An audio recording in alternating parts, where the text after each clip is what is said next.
தேர்தல் தேர்தல் டைம்னு ஒரு டைம் இருக்கணும். அந்த தேர்தல் நடக்கணும். அந்த நேரத்தில் அரசியல், அதுக்கு பிறகு கவர்னன்ஸ். அரசு பணி, அரசு கவர்னன்ஸ் பண்றதை பத்தி கான்சென்ட்ரேட் பண்ணணும். இல்லைன்னா அரசியல் கட்சிகள் எப்போதுமே தேர்தல் மோடிலேயே இருக்காங்க. இந்த தேர்தல், அதுக்கப்புறம் இடைத்தேர்தல், அப்புறம் பாராளுமன்ற தேர்தல், சட்டசபை தேர்தல், இப்படியே போகுது. தேர்தல் இருக்கிறதுனால பிரதமர் என்ன சொல்றாருன்னா, இதனால தான் ஊழல் அதிகமா இருக்குது.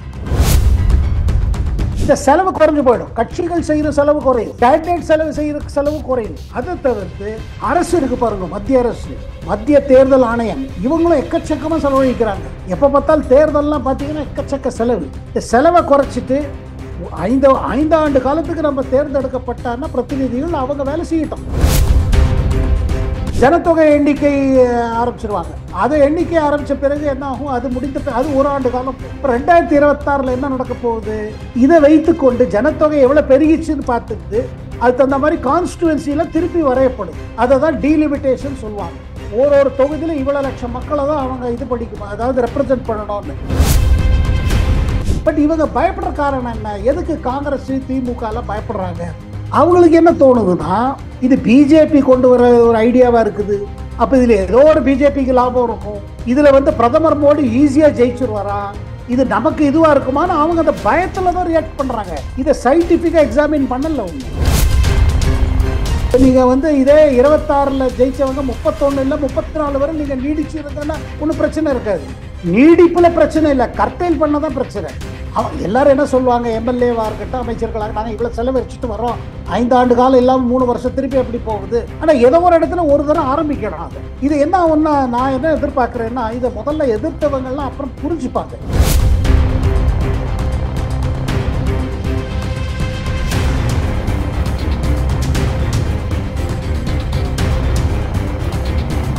ரியல் நேயர்களுக்கு வணக்கம். இன்று நம்மளுடைய நேர்காணலுக்கு பத்திரிகையாளர் திரு சேகர் ஐயர் அவர்கள் இணைஞ்சிருக்காங்க. பல சுவாரஸ்யமான தகவல்கள் கேட்டு தெரிஞ்சுக்க போறோம். சார் வணக்கம். சார் வணக்கம். எப்படி இருக்கீங்க? நல்லா இருக்கு. ஓகே சார், ரொம்ப சந்தோஷம். இந்த ஒரே நாடு ஒரே தேர்தல் மசோதாவில் என்ன சொல்லியிருக்காங்க, அதை பத்தி ஃபர்ஸ்ட் பேசலாம் சார். அதாவது இது இந்திய அரசியல் சட்டத்தை மாற்றம் கொண்டு வர்றது இல்லை. அதாவது மக்களவையோட டேர்மும் மாநில சட்டசபை ஒரு பீரியடும் ரெண்டும் ஒன்றாக இருக்கும். அண்ட் ரெண்டுத்துக்கும் இது தேர்தல் ஒன்றாக நடக்கும். இதை தவிர்த்து இதுல மற்ற இது வச்சிருக்காங்க. எப்படின்னா, ஏதோ ஒரு காரணத்துக்காக அந்த அவையில இருக்கிற அரசு விழுந்துருச்சு வச்சுக்கோங்க, இல்லை சீஃப் மினிஸ்டருக்கு கான்ஃபிடன்ஸ் போயிடுறது, ஓட்டு தோத்துடுறாரு, இல்லை பிரைம் மினிஸ்டருக்கு கான்ஃபிடன்ஸ் போயிடுறது மக்களவையில், அப்படி ஏதாவது ஒரு இதை ஏற்றுச்சுன்னா அந்த அவையே திருப்பி மீண்டும் அடுத்த தலைவரை தேர்ந்தெடுக்கும். இல்லை என்றால் தேர்தல் தான் வைக்கணும்னு ஒரு கட்டாயம் வந்ததுன்னா அது அந்த 5 ஆண்டு காலத்தில் காலம் முடித்து விட்டு தான் அதுக்கு மீண்டி இருக்கிற காலம் நடக்கும். பிறகு மீண்டும் தேர்தல் ஒன்றாக நடக்கும் மற்ற மாநிலங்களுடன். இதுல ப்ரொவிஷன் இருக்குது. இது தேசிய அரசியல் சட்டத்தின் மாற்றம். அதனால பாருங்க, இந்த தேசிய அரசியல் சட்டத்துல மாற்றல், அதாவது கான்ஸ்டிடியூஷன் அமெண்ட்மெண்ட் பில், இந்த மாதிரி ஒரு பில் வந்ததுன்னா அதை 3/4 ஆஃப் த ஹவுஸ் பாஸ் பண்ணணும். அதாவது இது ஃபுல் சாதாரண மெஜாரிட்டியில் இதை பாஸ் பண்ண முடியாது, முழு மெஜாரிட்டி வேணும். அது என்ன, அவையில் இருக்கும் எத்தனை பேர் இருக்காங்களோ அதில், அதாவது ஒரு குறைஞ்ச 3/4 அதை இப்போ பாஸ் பண்ணியாகும்.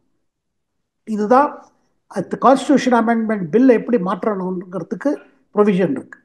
இப்போ பார்த்தீங்கன்னா இன்று நடந்தது என்னன்னா, இந்த மசோதாவை கொண்டு வரத்துக்காக ஒரு ஓட்டு நடந்தது. அது சாதாரண ஓட்டு. இந்த மசோதாவை தாக்கல் செய்யலாமா வேண்டாமா, இந்த மாற்றம் செய்ய வேண்டும் என்ற பில் இது அவைக்குள்ள இன்ட்ரடியூஸ் பண்ணலாமா வேண்டாமான்னு ஒரு சிம்பிள் ஓட்டிங் நடந்தது. அந்த சிம்பிள் ஓட்டிங் இந்த ஸ்டேஜில் அதுதான். அந்த சிம்பிள் ஓட்டிங்கில் என்டிஏக்கு மெஜாரிட்டி இருக்கு, அது இன்ட்ரடியூஸ் ஆயிடுச்சு.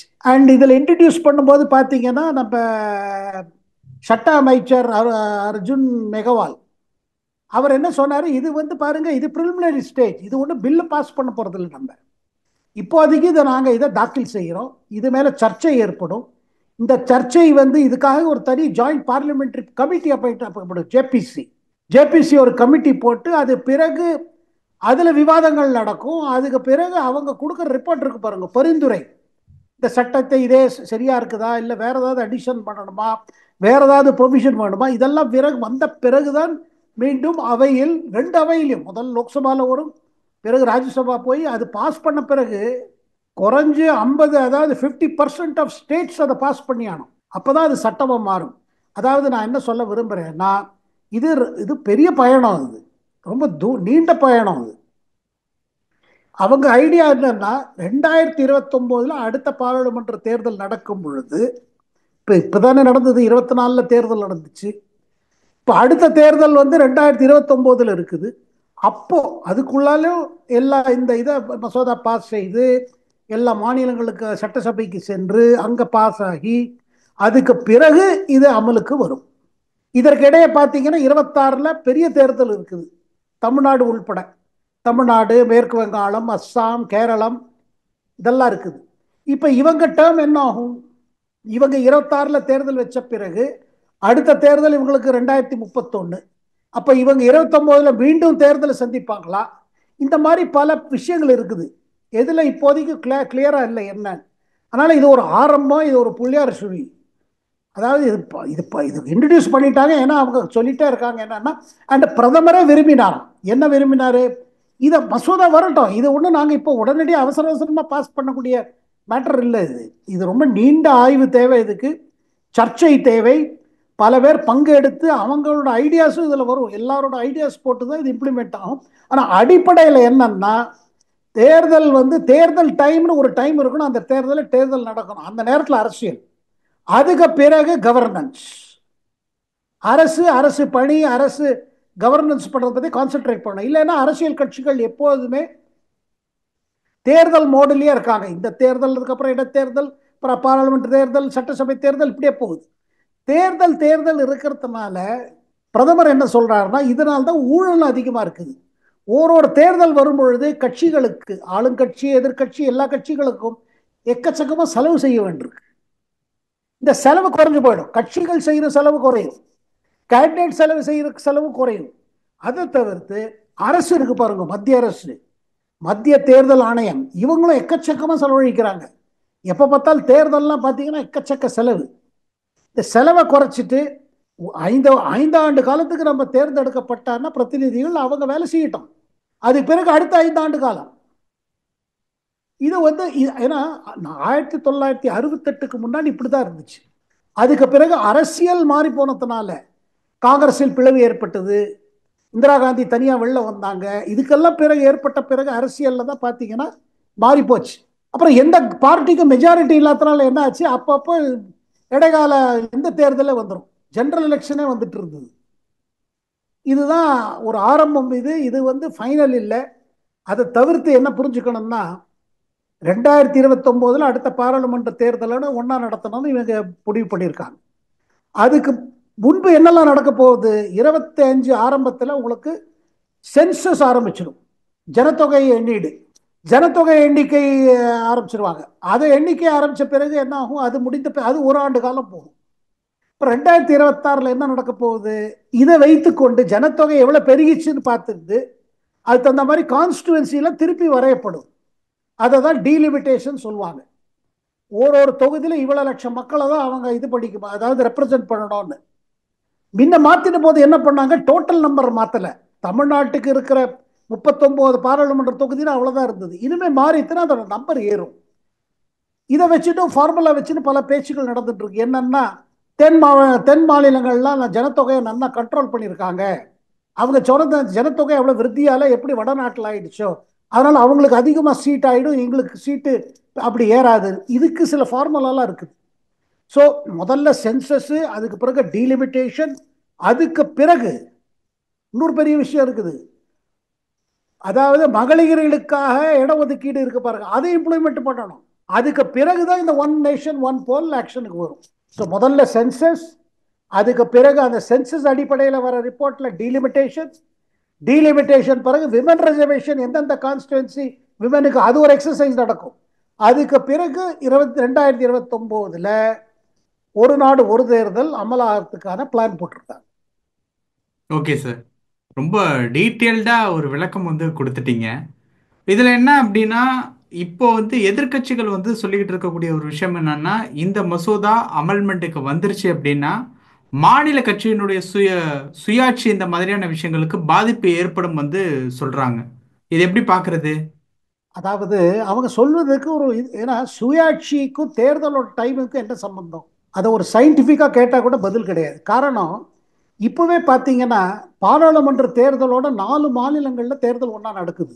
சட்டசபை தேர்தலும் பாராளுமன்ற தேர்தலும் 4 மாநிலத்தில் ஒன்றா நடக்குது. ஆந்திரா, அதுக்கு பின்பாக தெலுங்கானாவும் இருந்தது. தெலுங்கானா அப்புறம் அவர் முந்தின்ட்டார் கேசிஆர் இருக்கும்போது. ஆந்திரா, ஒடிசா, சிக்கிம், இங்கே பார்த்தீங்கன்னா தேர்தல், பாராளுமன்ற தேர்தல் தான் நடக்குது. அப்போ அங்கே சுய இது பாதிக்கப்படலையா? அதாவது தேர்தல் டைமிங்க்கும் ஸ்டேட்டோட ரைட்ஸ்க்கும் ஒன்றும் சம்மந்தம் கிடையாது. பட் நான் உங்களுக்கு உண்மை சொல்லட்டுமா, இந்த அதாவது எதிர்கட்சிகள்ல 35 கட்சிகள் இருக்குது, அது இது சப்போர்ட் பண்றது. அதுல பிஜு ஜனதா தள், ஏன்னா அவங்க ஒடிசால ஒரு அதாவது 3 முறையா 15 வருஷமா அப்படித்தான் நடந்துட்டு இருக்கு. பாராளுமன்ற தேர்தலும் சட்டசபை தேர்தலும் ஒன்றா நடக்கிறது. ஏன்னா நவீன் பட்நாயக், முதல்வர் நவீன் பட்நாயக் அப்போ என்ன யோசிச்சார், அப்போ இதுதான் சரின்னு, ஏன்னா செலவு கம்மியாகிறது, கரெக்டாக போகுதுன்னு. ஏன்னா அப்போ அவர் ஜெயிச்சுட்டு வந்திருந்தாரு, பிஜேடி ஜெயிச்சுது.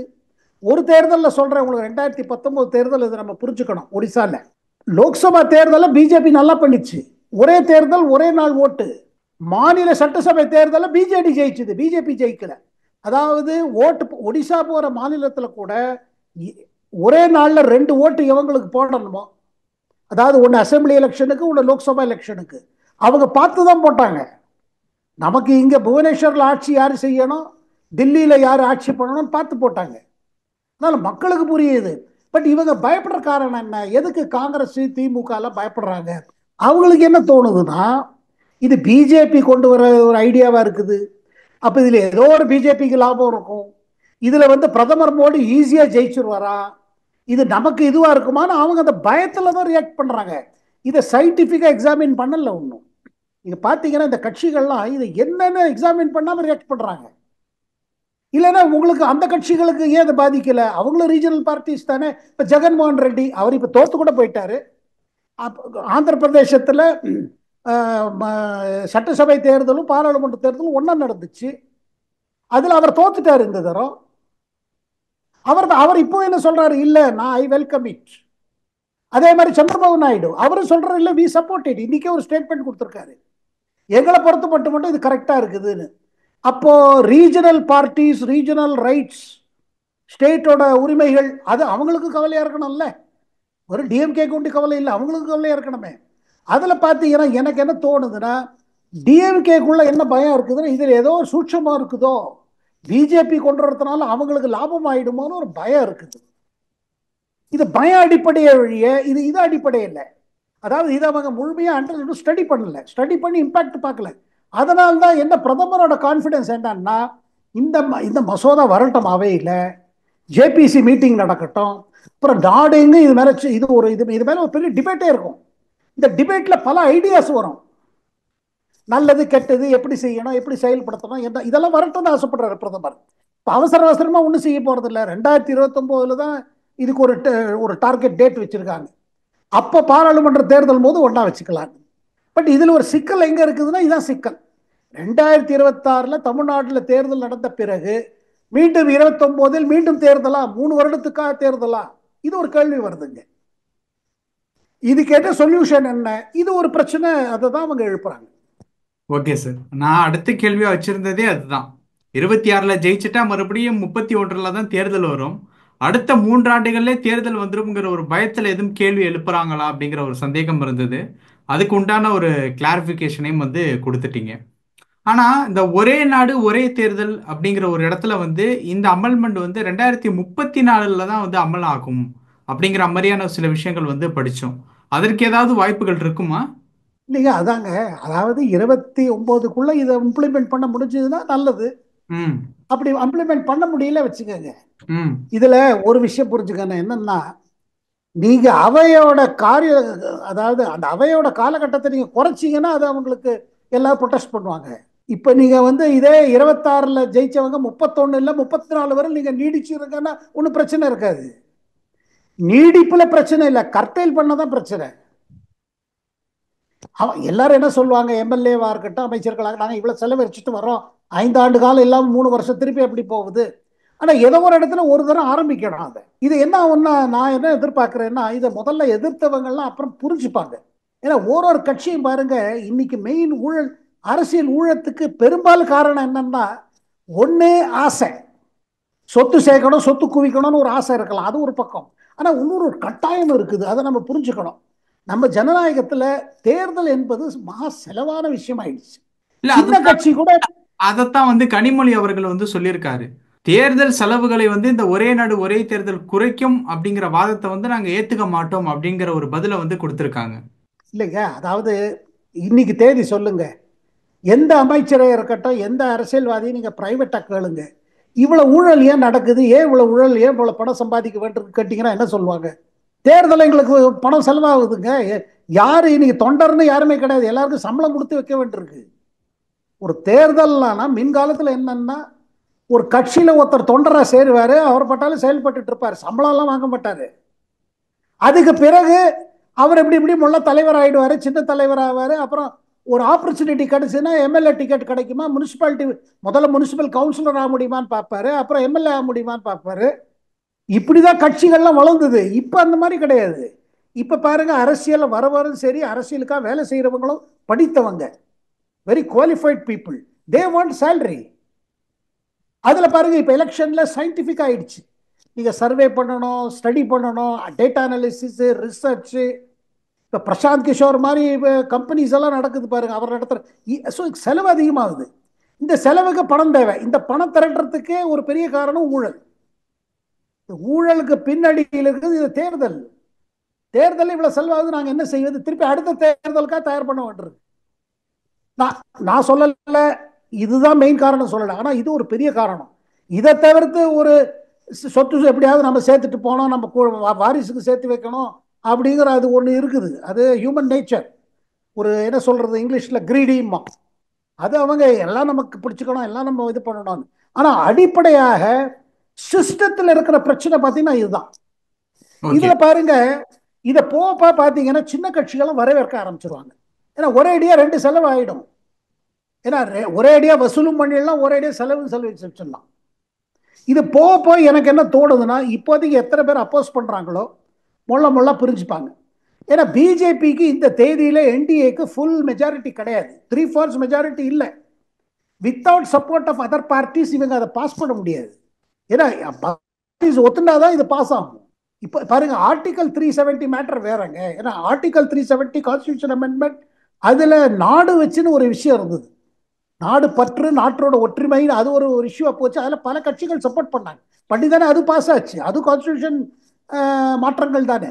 இப்ப இதை வந்து பாத்தீங்கன்னா, இதுல வந்து பிரதமரோட கான்பிடன்ஸ் என்னன்னா, எந்த கட்சிகள்லாம் இன்று எதிர்க்கிறாங்களோ இதை புரிந்து கொள்வார்கள், அரசியலோட பார்க்காமல் நாட்டின் நலனை கருதி, அவர்களுடைய சொந்த நலனை கருதி, கட்சிகளின் நலனை கருதி, கட்சியின் பொருளாதார இதை நிலைமையை கருதி இதை சப்போர்ட் பண்ணுவாங்கன்னு அவர் நம்பிக்கை வச்சிருக்கார். சார், நிறைய விஷயங்கள் சொன்னீங்க. உங்க நேரத்துக்கு ரொம்ப நன்றி.